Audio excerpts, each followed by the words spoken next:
Hello and welcome to episode 134 of our podcast. My name is Chris McNutt and I'm part of the progressive education nonprofit Human Restoration Project. Before we get started, I want to let you know that this is brought to you by our supporters, three of whom are Christina Daniel, James Jack, and Marcelo Viena Nieto. Thank you for your ongoing support. You can learn more about the Human Restoration Project on our website, humanrestorationproject.org, or find us on Twitter, Instagram, or Facebook. Today, we're joined by Meredith Broussard. Meredith is a data journalist whose research and reporting centers on ethical AI and data analysis for the social good. She's an associate professor at the Arthur L. Carter Journalism Institute of New York University and research director at the NYU Alliance for Public Interest Technology. And she's an author, including writing Artificial Unintelligence, How Computers Misunderstand the World, and the recently released More Than a Glitch, Confronting Race, Gender, and Ability Bias in Tech. We invited Meredith on to specifically talk about the intersection of the recent rapid growth of kind of consumer-focused generative AI, so like Midjourney, ChatGPT, DALL-E, etc., as well as that integration into commonly used educational tools, so Microsoft Office, soon Google Documents, stuff like that. And I know that many educators are already worried about the implications of AI in classrooms, but I think it's going to be only more prominent come fall when Google Documents has AI integrated into it and more folks are just aware that it exists. In our view, we're going to need to find ways to talk about AI and technology more broadly with students, guiding them through that process, problematizing what AI is and just educational technology generally, as opposed to just banning them outright and expecting people not to use it. But before we dive further into that conversation, we appreciate you being here, Meredith. Welcome to the program. Hi, thank you so much for having me. So I want to start off by just introducing broadly More Than a Glitch, where you're writing about how the problems with artificial intelligence, algorithms, educational technologies, technology generally, is that they're reflecting the biases and systemic oppression of society broadly. And the software is primarily developed by white guys, white male programmers, and the output of those programs are presented and often accepted as neutral because they're seen as just being computers, so therefore they have to be neutral. And in the book, you mentioned that there's real life implications of that because it is highly subjective and biased and discriminatory. You talk about school testing softwares like surveillance software, which resonated a lot with me because that's something that I saw all the time, especially for a lot of our kids that were taking like college classes online. To even future crime predictors, which blew my mind, very Minority Report-esque. Apparently someone watched that and thought that they missed the entire point of the movie. So connecting back to that intro, in the last few months, really since your book was released, there's been an explosion of AI that's been marketed at consumers, especially ChatGPT has been the big one. I'm curious just about how the work of More Than a Glitch connects to now the recent growth of ChatGPT.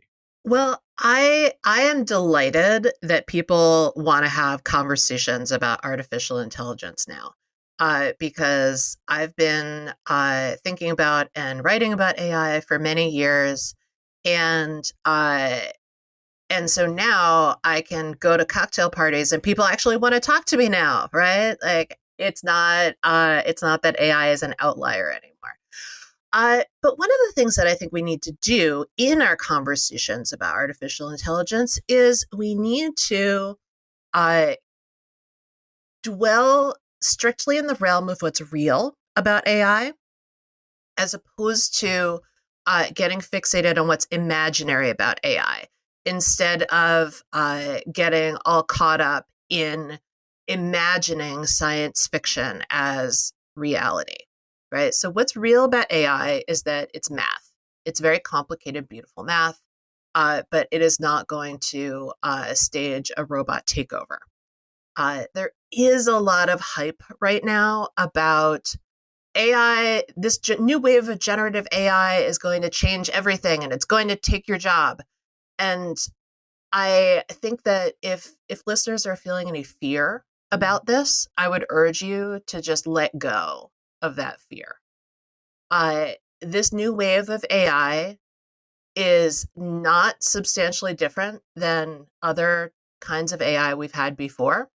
The interface and the popularity is a little different, but it's pretty much the same. It is not going to make everything different. It is going to make some things a little bit different. What's interesting about it to me is that how much, I mean, kids, but also teachers as well, are starting to use these platforms, and that fear sets in of everything that I do in my class is now pointless or bunk because I can just type it into this platform and it will give me an answer. And that answer is very hard to detect as being plagiarized. Or in a worst case scenario, I assume everything is plagiarized. I don't know if you saw that story from that professor in Texas where he failed his entire class because he plugged in all of their essays into the, I don't know what it's called. Oh, I plugged it in to Turnitin. It was like Truth GPT. It's an AI program designed. Oh yeah, one of those things that's supposed to catch exactly GPT written stuff. Yeah, it's kind of a mess. Like one of the dystopian future scenarios to me is this idea that we make kids write things and then we are suspicious of the kids, and then so we run their writing through the GPT detector. And so people are making money off of generating text, and then people are making money off of trying to detect cheating. And all of this just wasted effort is happening. Whereas really, like, we'd be so much better off taking all that money and putting it into schools and like putting that money toward actually teaching kids as opposed to trying to catch kids doing something that, you know, we've decided is bad. I don't think that that ChatGPT or generative AI is an apocalypse for education. I think that once you start looking at it as basically being the same as the autocomplete that we've already had for a while in Google Docs or in Gmail, it becomes a lot less scary, right? So when you first use ChatGPT or when you first use generative AI, it seems really nifty. Like, I definitely encourage everybody to use it and try it out because it's really cool at first. And the fact that you can type something in and then get an answer is just neat. It's entertaining. Like, of course kids want to play with it. But it becomes really mundane really quickly. Right? You play with it for like half an hour and you get bored because the output that it makes is really boring. What it's doing is it's taking all of the text that has been scraped from the internet or, you know, grabbed from data repositories, plunks it in the creators plunk this data into the computer, and they say, computer, make a model. The computer says, okay, it makes a model. The model shows mathematical patterns in the data. And then you can use that model to generate new sentences or generate new images. In other methods, you can use the model to create predictions or, suggest decisions, right? The technology is really flexible, but it's also a statistical technique, right? So you can think of it as averaging together all of the writing that's out there on the web. And then it becomes pretty obvious what's going to happen. The writing is going to be mediocre, right? Yes, it could pass muster in a lot of situations, but it's not going to be good writing. It's going to be adequate writing. And it's also going to privilege certain groups and certain voices over others.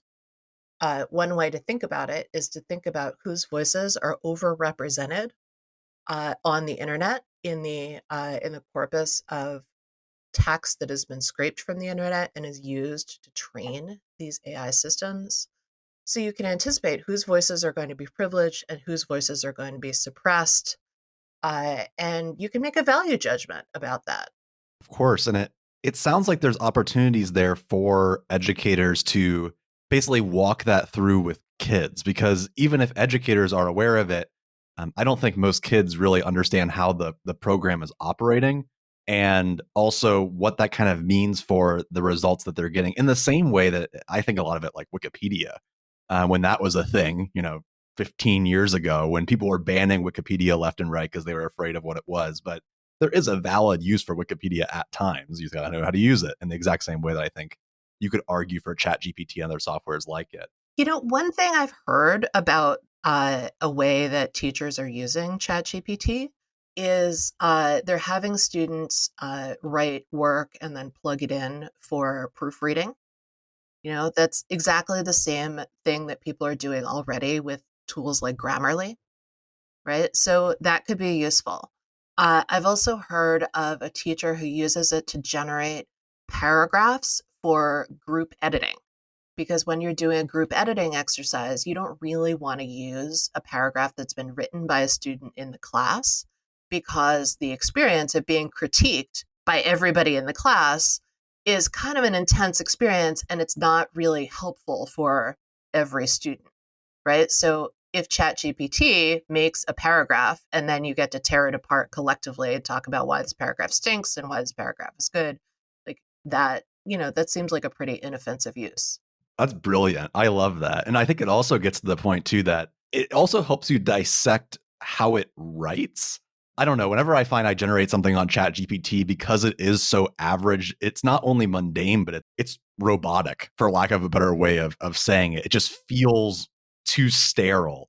And it helps us get to the heart of what it means to write as a human. Like, what does it mean to be a creative writer that can say things in a powerful way, as opposed to just telling me what the facts are? Yeah. And that's what we're teaching. Yeah, that's what we're teaching in schools, that when we're teaching writing.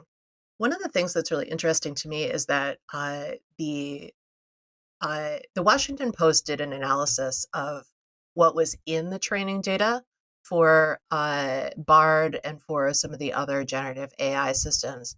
And in their analysis, the data set that was most represented was the US Patents and Trademark Office data set, right? Which explains in part why ChatGPT has the voice of a 47-year-old compliance lawyer.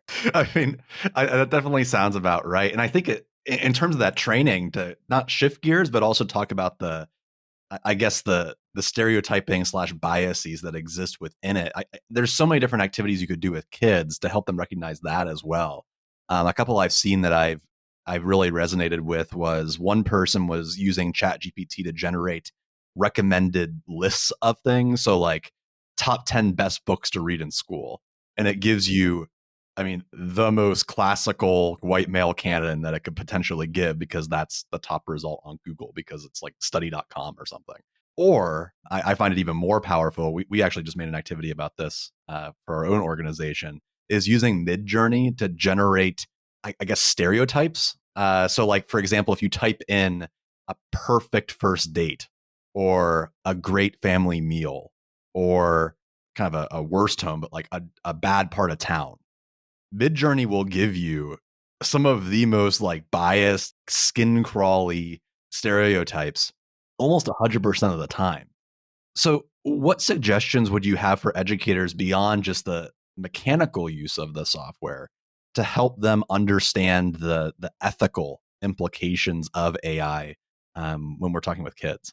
Well, I would absolutely urge everybody to read my book. One of the ways that it is written is that it's written so that you can use individual chapters.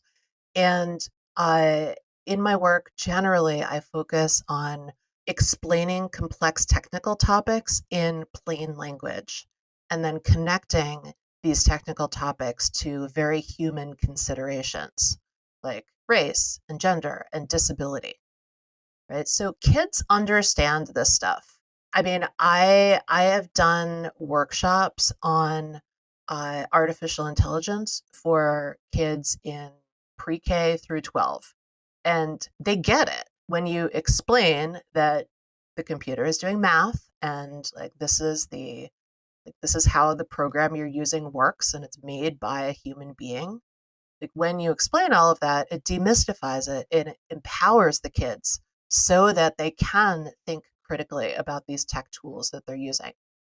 One of the things that was really gratifying to me when I started talking to more kids about artificial intelligence was to realize that the kids are noticing things like the Snapchat AI plugin and or feature, and they're curious about it and they have questions and they have opinions about their rights in the digital space. They have opinions about surveillance, right? So we should empower kids to have these more complicated conversations about technology.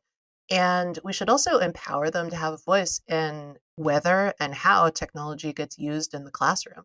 That's a really interesting point because something that we find a lot, and I was guilty of this too when I was teaching, is how much educational technology software that kids are required typically to use. A good one would be Flipgrid, which I think is just called Flip now.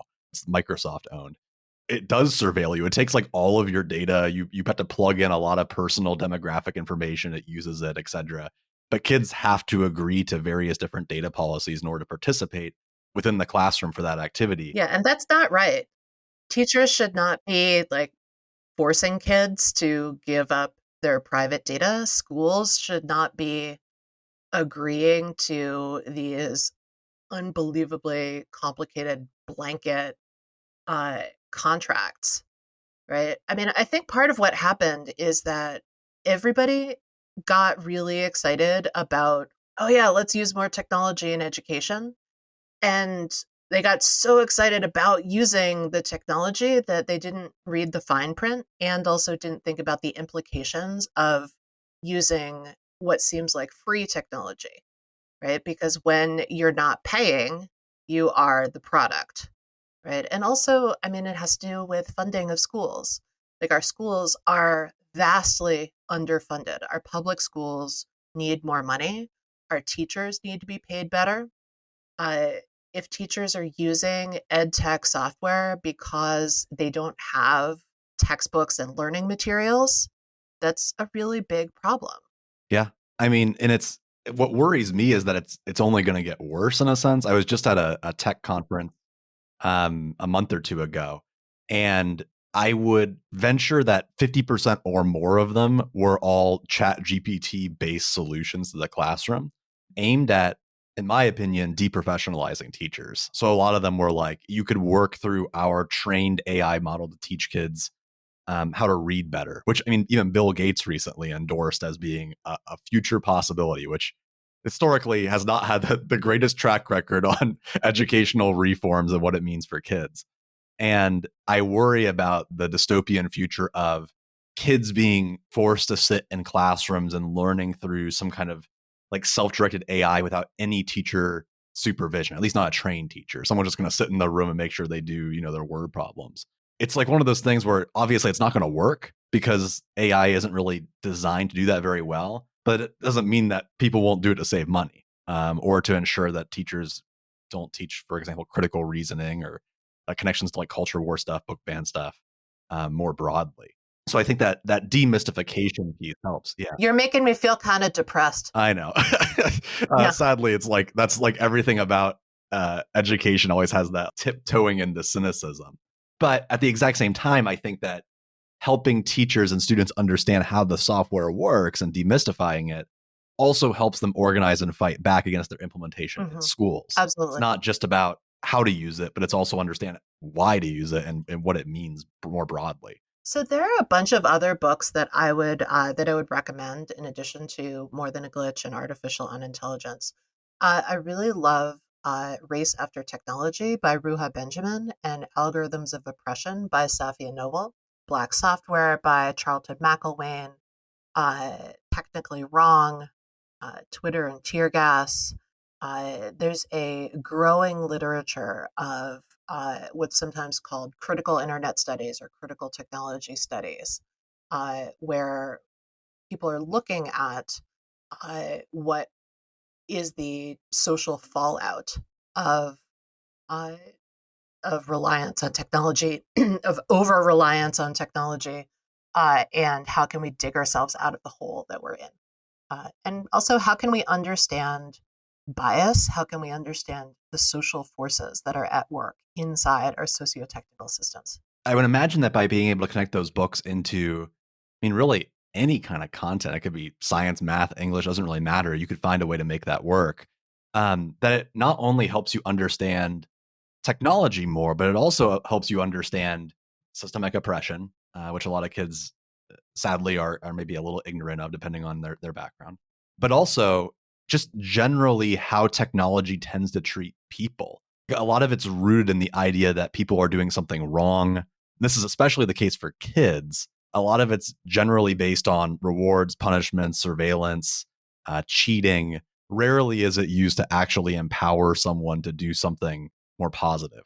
How can helping educators and students understand how this AI works help them essentially be more human? How does it allow them to change the world and do better and fight against, all these different injustices? My experience is that once you understand what is going on inside these computer systems, uh, it empowers you and you can push back against algorithmic decisions that are unfair or unjust. And when you, so that's been really important for me. That's been something important that I've seen in the folks that I've taught, I've talked with. Uh, the more you know, the more you feel like you have agency. And to me, that agency, that ability to speak up, to be believed, is a really important part of the democratic process of being, you know, an involved member of a democracy. Uh, and that is what I want for students. I want them to feel empowered. I want them to be critical thinkers. I want them to learn to write themselves. And I also want them to be really good users of technological tools, right? Most people are pretty bad at technology, and so it's not clear to me that uh, that loading on more and more technology in our everyday lives is actually going to be useful, because it's very hard to balance all of these programs and like remember where all of the buttons are. And I feel like the more technology we've layered into our world, the more time gets wasted just pushing buttons and like chasing after, little blips that are malfunctioning. Like right now, for example, my computer is dying, and it's because the power strip is broken. So I have to go and like dig out another power strip somewhere else in my apartment. Like that's not the sleek digital future that I was promised. Speaking to that, one, it would be very funny if that was the last thing you said and then like the podcast just It ended. would be, but let me go get the power strip, seriously. Oh, okay, sure.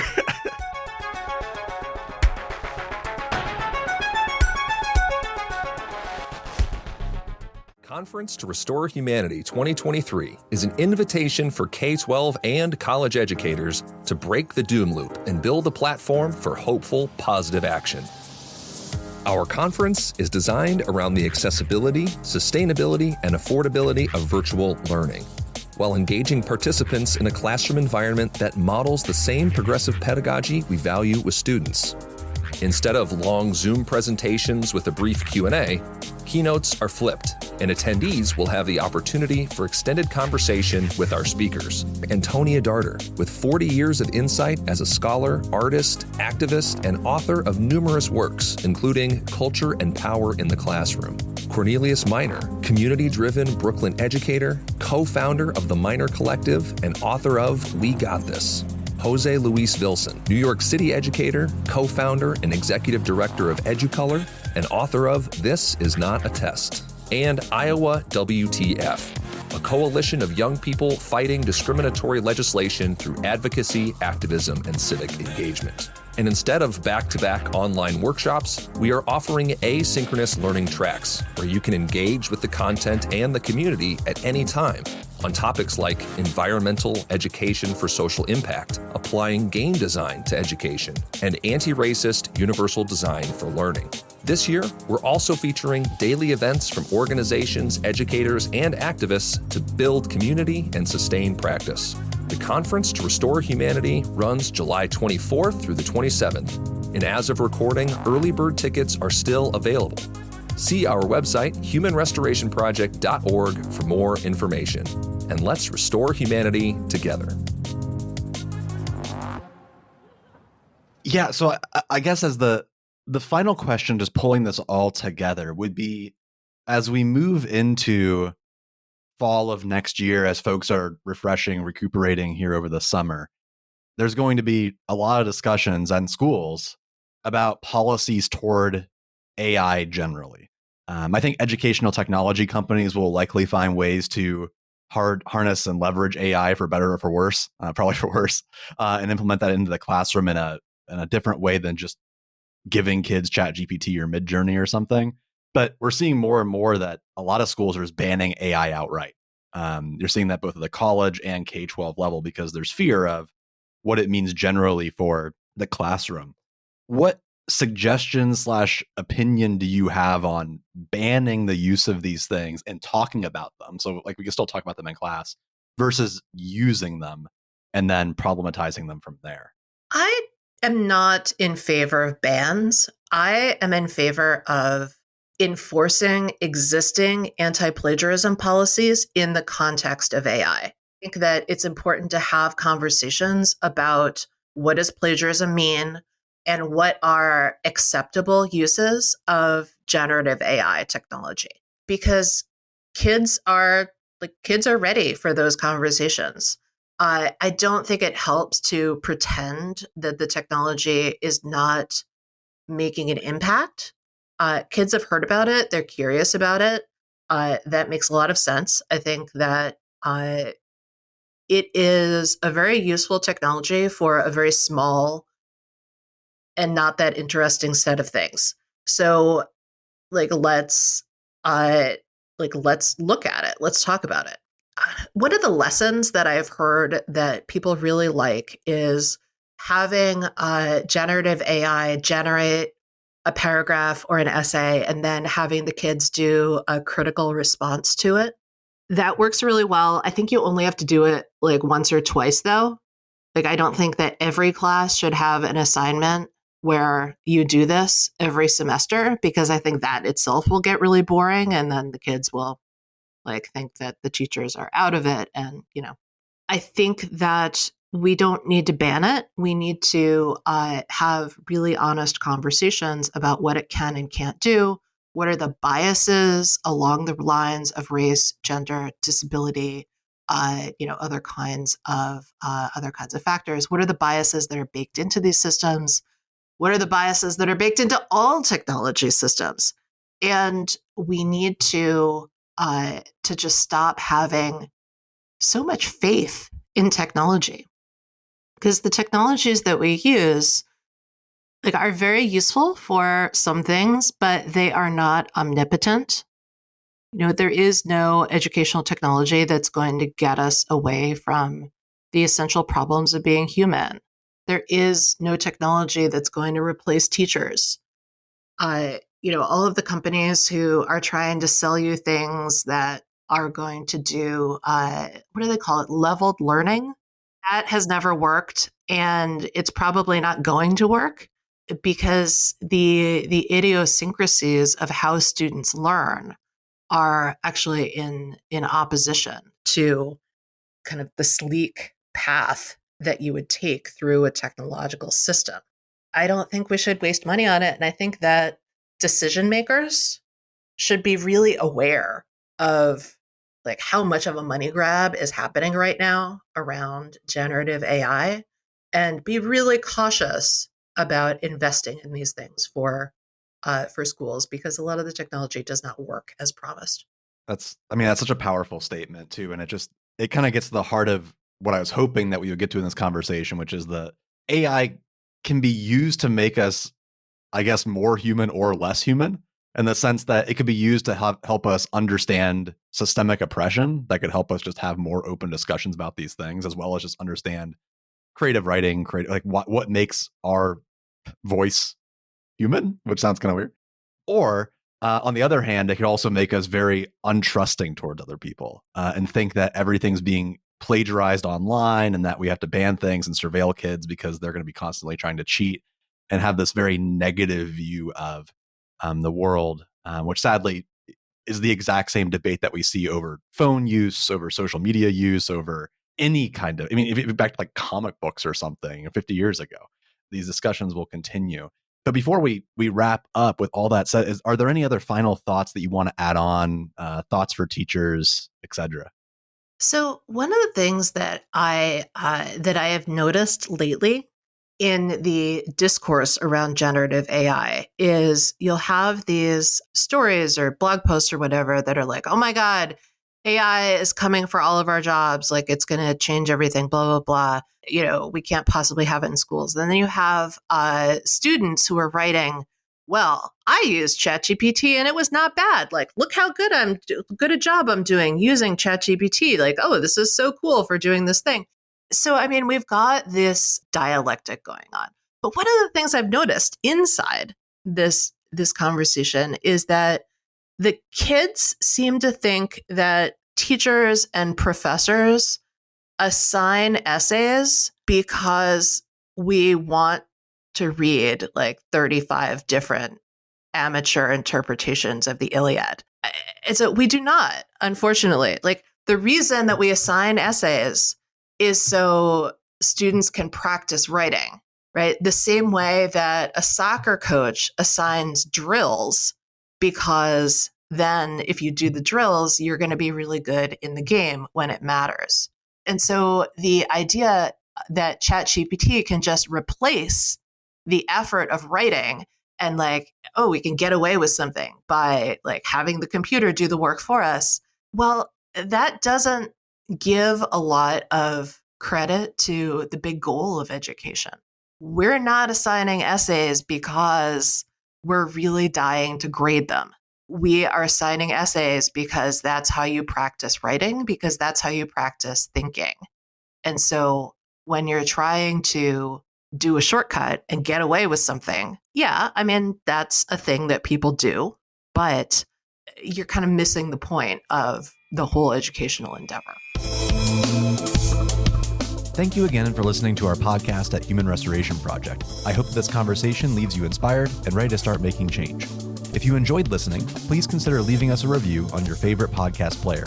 Plus, find a whole host of free resources, writings, and other podcasts all for free on our website, humanrestorationproject.org. Thank you.